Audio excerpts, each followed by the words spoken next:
Bonjour à toutes et à tous. Nous sommes la semaine de la paracha Shlach Lecha. Nous allons aujourd'hui nous pencher sur le rôle fondamental et essentiel du Nasi Ador, le tzaddik, le maître de la génération. Il est écrit dans notre paracha le verset suivant. Vayikra Moshe le Hoshia bin Nun Yehoshua. Moshe Rabbeinu va envoyer 12 Meraglim, 12 explorateurs en Eretz Israël. Car les bénis d'Israël se sont approchés de Moshe Rabbeinu, ont dit envoie des âmes devant nous. Akadosh Baruch Hu a dit à Moshe Rabbeinu déjà Tova haaretz me'od me'od, la terre est très bonne, n'envoie pas. Les bénis d'Israël ont demandé. Hachem a dit Shlach lecha, envoie pour toi. Moi je ne te donne pas l'ordre. Et Moshe Rabbeinu va envoyer 12 hommes. D'ailleurs, le Midrash dit que Moshe Rabbeinu était heureux, Tzach, lorsqu'il a envoyé ces 12 hommes, dans le but qu'ils arrivent à la même conclusion qu'Akadosh Baruch. Et pourtant, avant de les envoyer, Moshe Rabbeinu va changer le prénom de Hoshea.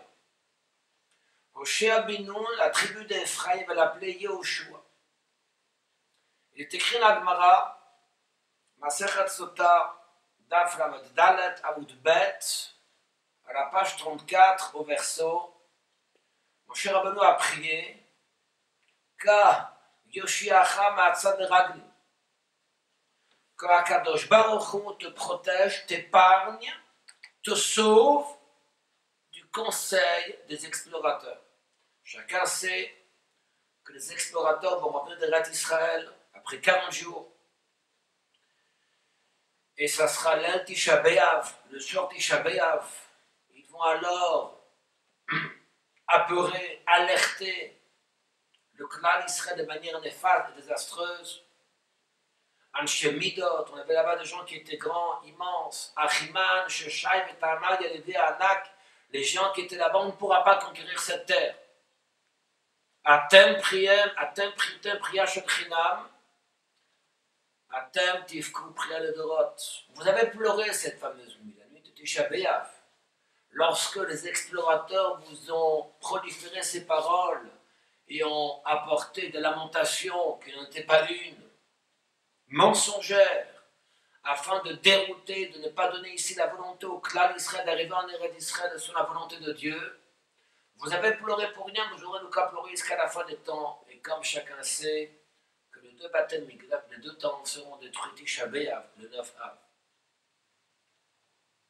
qui correspond à cette date où les explorateurs sont rentrés de 40 jours. La punition sera Yam Lashana, pour chaque jour d'exploration, une année d'errant dans le désert. Et finalement, la clémence de Dieu sera de ne pas comptabiliser les 40 ans à partir du moment où ils sont revenus le 9 Av de l'année 2449, mais depuis Yetziat Mitzrayim, depuis la sortie d'Égypte. Donc on a une différence d'un an et demi environ. Et donc à la 40e année, les bénis Israël, ce fameux 15 Av, lorsqu'ils vont alors se mettre dans leur tombe, chaque année ils s'enterraient le Tisha B'Av, 9 Av, et ce fameux 15 Av, eh bien, ne mourront pas. C'était donc le moment où Akadosh Baruch Hu avait donc stoppé eh bien, ce décret en faveur du clan d'Israël, cette nouvelle génération qui rentrerait donc en Eretz Israël. Il faut comprendre, étant donné que les explorateurs étaient alors chérim, étaient alors cachers à ce moment-là. Sinon, Moshe Rabbeinu n'aurait jamais accepté de les envoyer. Puisque Shlach Lecha le Da'atra, va-t-on croire que Moshe Rabbeinu va-t-il envoyer des hommes qui ne sont pas aptes, qui ne sont pas cachers, pour aller justement explorer Eretz Israël et pour rapporter au clan d'Israël, au peuple juif, les éléments de cette exploration pour entrer en Eretz Israël? Pour quelle raison Moshe Rabbeinu a-t-il prié qu'Akadosh Baruch Hu te protège du conseil des explorateurs. Ils étaient kshérim, ils étaient cachés à ce moment-là. Et si nous sommes en train de dire que bien qu'ils étaient cachés, Moshe Rabbeinu ne craignait qu'il puisse se passer quelque chose. Et c'est la raison pour laquelle il a prié en faveur de Moshe Rabbeinu. Le Rabbi pose la question suivante. Pour quelle raison Moshe Rabbeinu a-t-il prié en faveur de Yeshua uniquement et pas pour les autres? Afin de répondre à cette question, ces différentes interrogations, nous allons introduire un texte de Gemara qui est marqué dans la Masechet Shabbat. Traité Shabbat, Daf Kuf He Amud Bet, à la page 105 au verso. La Gemara nous dit la chose suivante. Nous dit une braïta au nom de Rabbi Shimon ben Elazar, au nom de Rabbi Chilfa bar Agra, qui a dit au nom de Rabbi Yochanan ben Nuri, la personne qui déchire ses vêtements dans sa colère et la personne qui détruit, qui lave ses objets dans sa colère, va me fazer maota bechamato, la personne qui dilapide son argent à cause de sa colère, dans sa colère, sera à tes yeux comme une personne qui fait un acte d'idolâtrie. Toute personne qui se met en colère, qui ilou oved avodazara, c'est comme s'il faisait un acte d'idolâtrie. On ne va pas rentrer dans ce sujet maintenant, qui est un sujet à part entière, la colère. Mais la Gemara dit la chose suivante. Shekar umanoto shel yetzer hara. Car voici ce qu'est le métier, l'habitude du mauvais penchant. Hayom, aujourd'hui, on merlo asekar. Il lui dit, fais ça aujourd'hui. Ou le machar, le lendemain, on merlo asekar. Il lui dit, fais cela. Ad, jusqu'à chez Omerlo qui lui disent, Avod Avodazara. Vorech Beoved. Jusqu'à ce qu'ils lui disent, va faire un acte d'idolâtrie. Il va le faire. Ce que la Gemara veut nous dire, c'est essayer de comprendre comment un juif a-t-il la possibilité de faire une faute. C'est vrai que la Gemara dit dans la Sechet Sota, un homme ne fera une faute que si en lui a pénétré un esprit de folie. Ceci est exact. Mais au-delà de cela, il y a ce qu'on appelle le humanout, c'est-à-dire l'exercice du mauvais penchant. Un juif qui est celui qu'on appelle un Ben, Avraham, Yitzhak et Yaakov, le fils des patriarches, il a en lui Neshama. Neshama shenatata bi tehoraït avrata ata etzachta ata nefarta bi ata meshamra bekirbi. L'âme que tu as mis en moi, c'est une âme qui est pure et tu la gardes en moi. Comment est-ce possible qu'un juif puisse transgresser l'ordre de Dieu? Comment un juif peut-il épouser une goya, une non-juive? Comment un juif peut-il manger taref? Comment un juif peut-il ne pas mettre tefillin? La Gemara répond, voici le métier, l'exercice de Yetzer hara. Il lui dit, tu sais quoi aujourd'hui? Tu vas mettre tefillin, il n'est pas à 7h du matin, mais il est à 7h10. Quelle différence? Ça se joue à 10 minutes, n'est-ce pas? Le lendemain, un peu plus tard, mais il est à 7h15. Ad, qui lui dit ne pas les mettre, fais les mettre à 14h, 15h, 17h, 18h, jusqu'à ce qu'il fasse nuit. Bon. Le lendemain, tu vas te rattraper.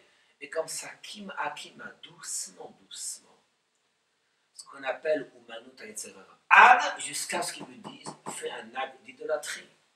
Pensez-vous qu'une personne qui fait Torah mitzvot peut-il être amené à se prostrer devant une idole? Peut-il être amené à se détacher de la Kadoura, à manger taref? Yetzer hara ne lui dit pas les chatrila, a priori, va faire un acte d'idolâtrie. Va manger ta rêve, ne mets pas des tefilines. Kim Akima, doucement.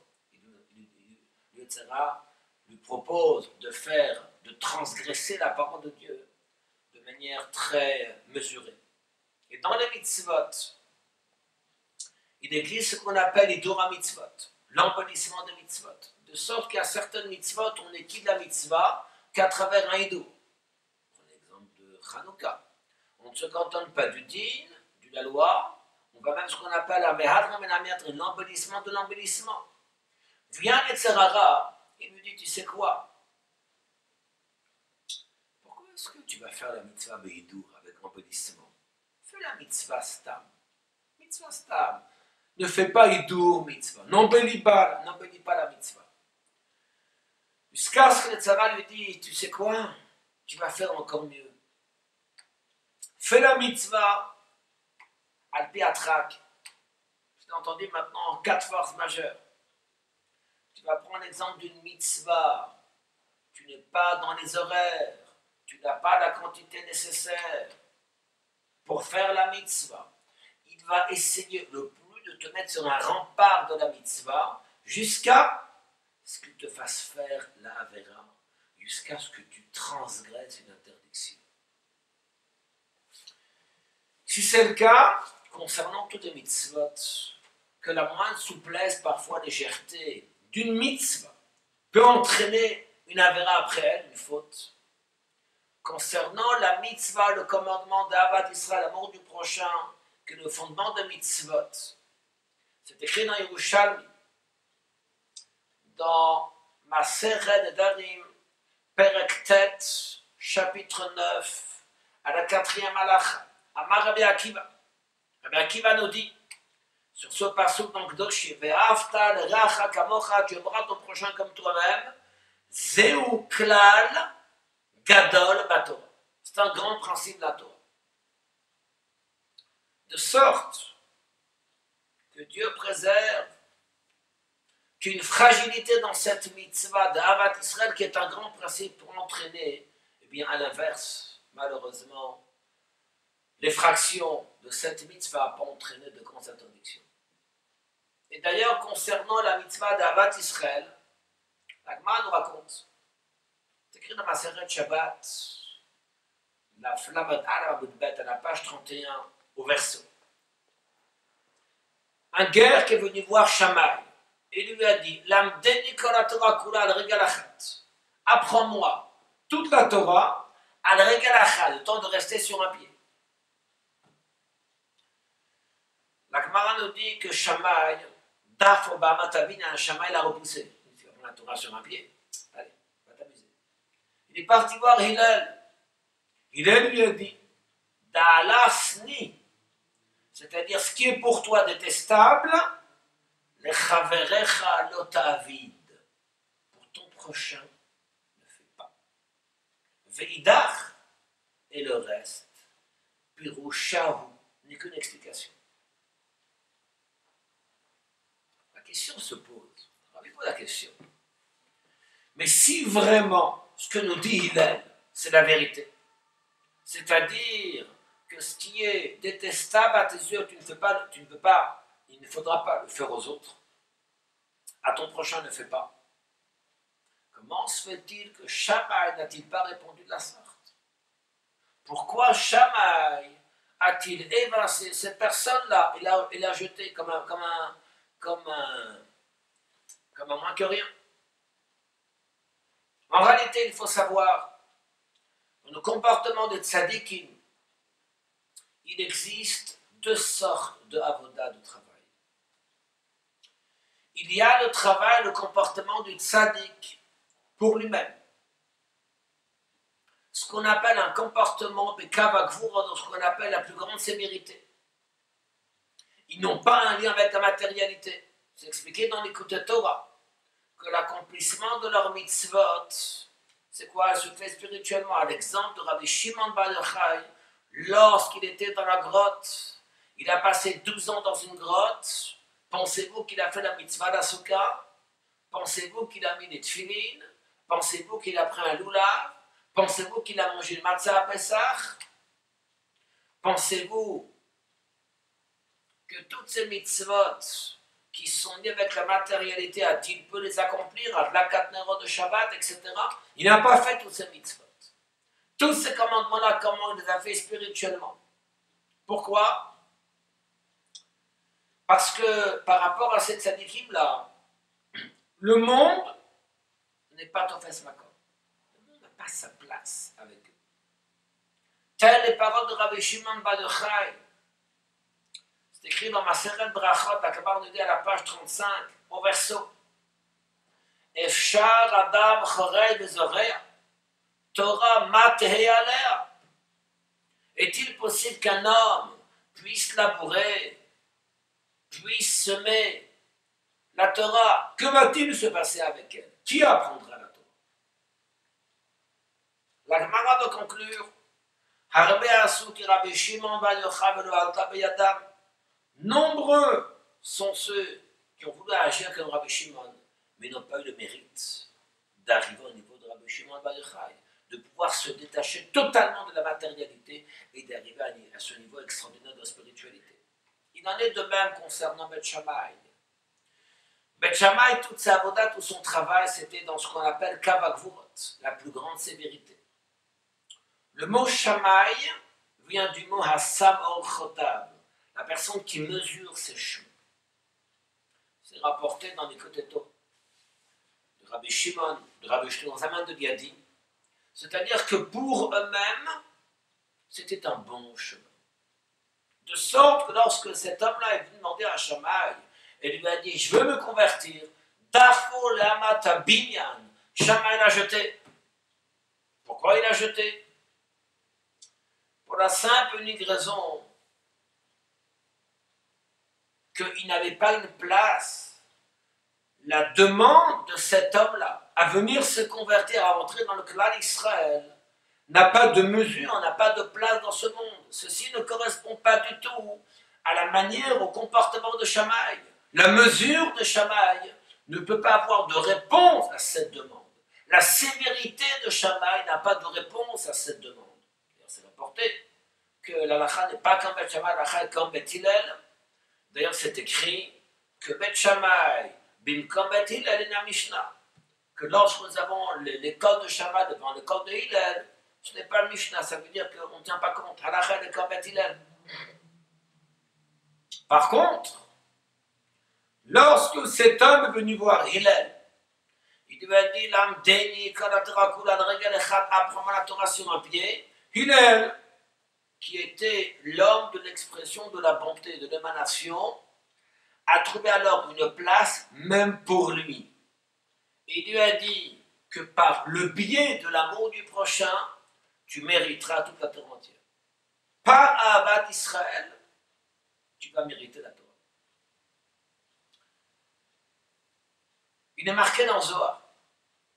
Ça, c'est la première chose qu'il faut savoir. Le Zohar nous dit, concernant 3 tzadikim, 3 hommes, chacun d'eux a vécu dans une génération qui n'était pas apte.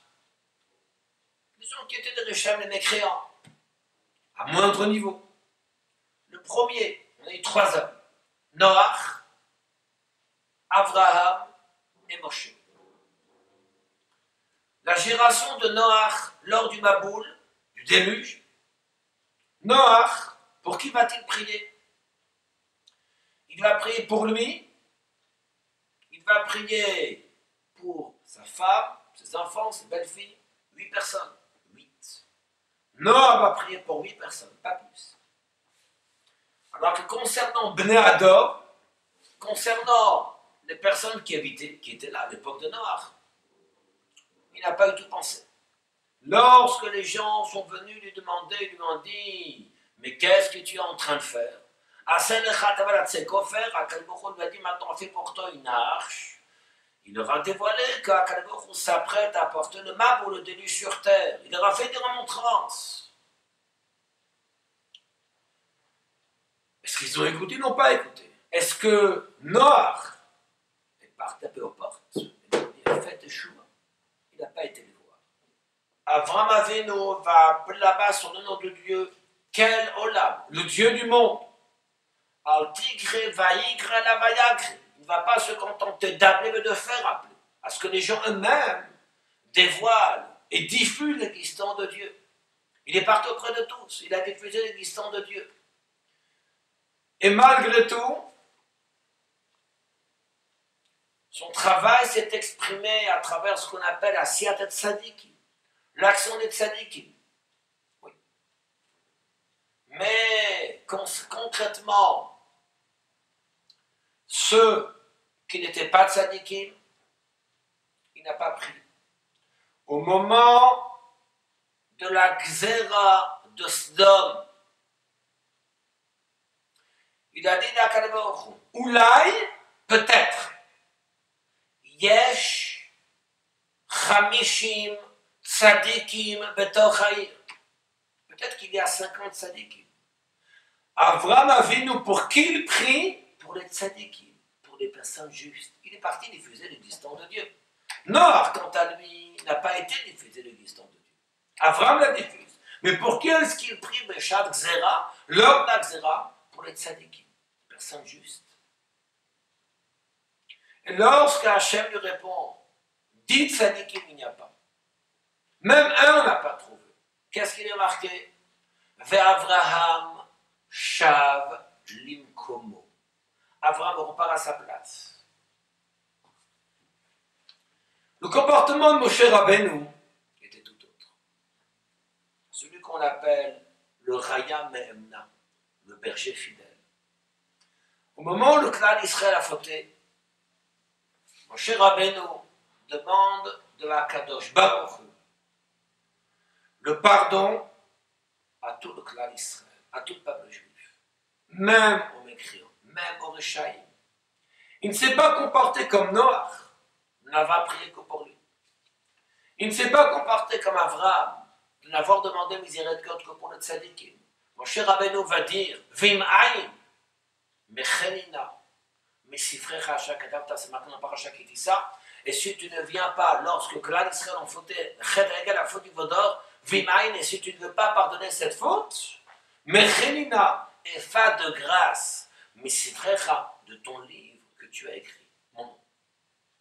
Enlève-moi la vie. Moshe Rabbeinu va alors se mettre en danger pour Kol Israël, pour tout le peuple juif. Bien qu'Alpi Sera, d'après l'intellect, d'après les choses, il n'y avait pas lieu d'aller prier pour ceux qui ont fait une telle faute. Et Moshe Rabbeinu va alors se mettre en danger avec ici, abnégation et volonté, les malam et tamvedat, au-delà de toute compréhension, Moshe Rabbeinu va prier même pour les mécréants. D'ailleurs, Rabbi Akiva, qui est celui qui a dit Ve'afta l'reacha kamocha, tel qu'on a vu précédemment, tu aimeras ton prochain comme toi, c'est un grand principe de la Torah, il est écrit sur le Dor HaMidbar, la génération du Midbar, En lahem chelek laolam haba. Il n'avait pas une part dans le monde futur. Moshe Rabbeinu va-t-il prier pour eux? Bien sûr qu'il va prier pour eux. Moshe Rabbeinu va prier pour le clan d'Israël, il va prier même pour les mécréants. Moshe Rabbeinu va alors prier même pour eux. Et pourquoi Moshe Rabbeinu? Pourquoi va-t-il prier pour eux? Moshe Rabbeinu va prier pour cette génération. D'abord, il va leur éviter la mort, c'est une première chose. Ensuite, va se rajouter la faute des explorateurs. Ils vont rester dans le désert. Qu'est-ce qu'il a prié pour eux? Puisque la Gzera était là. Moshe Rabbeinu va prier afin que ces hommes puissent avoir une part dans le monde futur. Et c'est la raison pour laquelle Moshe Rabbeinu ne va pas rentrer en Eretz Israël. Tzidkat Hashem Asa ou Mishpatav im Israël. C'est un pasouk. C'est un pasouk qui est commenté dans Midrash Rabbah. La droiture de Dieu, il a fait ou Mishpatav et ses jugements im Israël avec Israël. Moshe Rabbeinu reste dans le désert afin d'amener avec lui la génération du désert. Les amener où?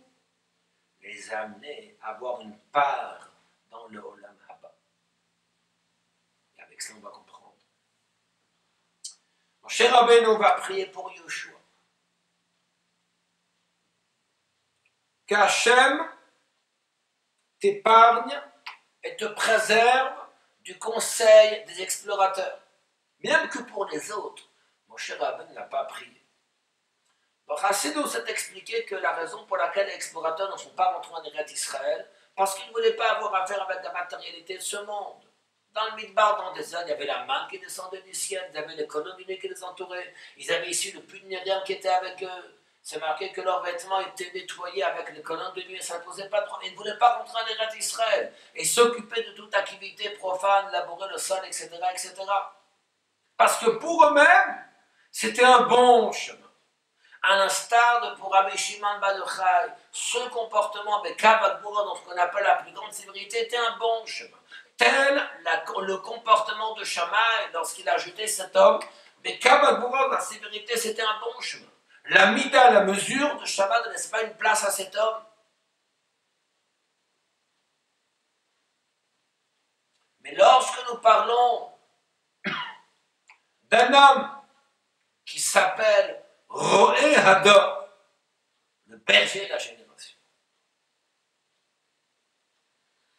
Il a ici le devoir de réaliser la volonté de Akadosh Baruch Hu dans ce monde matériel et d'amener tout le clan d'Israël, tout le peuple juif, sans exception aucune, à réaliser la volonté de Dieu et de prier pour tout le monde.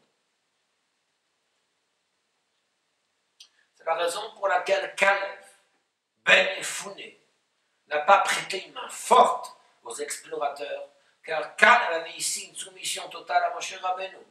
Vayas Caleb et Amal Moshe, c'est marqué que Caleb a fait taire le peuple devant Moshe Rabbeinu pour prendre. Il s'attendait à ce que Caleb vienne ici proliférer toutes sortes de paroles néfastes et futiles envers Moshe Rabbeinu. Il va prendre la défense de Moshe Rabbeinu. Regardez ce que Moshe Rabbeinu a fait pour nous. Moshe Rabbeinu était celui qui avait le plus grand niveau de soumission à Dieu. Il a dit, et nous que sommes-nous? Bitul Atzmi. Chassid nous dit que Moshe Rabbeinu avait une soumission existentielle de son âme depuis la tête aux pieds. Moshe Rabbeinu qui était soumis à Dieu. C'est la raison pour laquelle, pour Caleb, c'est marqué, il a eu le mérite d'avoir un autre esprit qui l'a accompagné. C'est la raison pour laquelle il est parti à Hebron, sur justement, à l'Arnish Tateyach, il est parti se recueillir sur le caveau des patriarches, pour justement ne pas ici être influencé par le conseil d'explorateurs. Pourquoi Moshe Rabbeinu va-t-il prier pour Yoshua en particulier? Moshe Rabbeinu savait que Yoshua serait son héritier.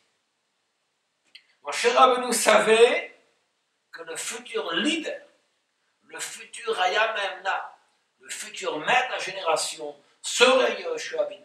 D'ailleurs, lorsque dans Parashat Be'alot, nous venons de lire ce Shabbat, où il est marqué Eldad ou Medad sont en train de prophétiser dans le camp, Moshe met, Yoshua machnis et Israël haaretz, que Moshe Rabbeinu va mourir, et Yoshua Binoun va faire entrer le peuple juif en terre d'Israël. Moshe Rabbeinu savait cela. Moshe Rabbeinu savait que son héritier serait Yoshua Binoun. C'est la raison pour laquelle Moshe Rabbeinu prie Yudke Yoshiacha Me'atzad Raglim, que Akadosh Baruch Hu te protège du conseil des explorateurs, même au moment où les explorateurs étaient cachers. Moshe Rabbeinu va prier pour Yoshua. Pourquoi? Parce qu'un bon dirigeant, un vrai leader dans le peuple juif, a l'obligation de s'investir pour tous, et ceci sans aucune exception. Il me semble que, à l'instar de ces propos, nous possédons en nous, nous tous, un nitzutz, une étincelle de Moshe Rabbeinu. Dans nos communautés, dans notre entourage, notre voisinage, combien de fois voyons parfois des personnes, on se dit, je vais prier pour qui? Mais oui, c'est quelqu'un pour qui il faut que je prie. Ça, c'est un tzaddik, ça, c'est quelqu'un qui se comporte bien.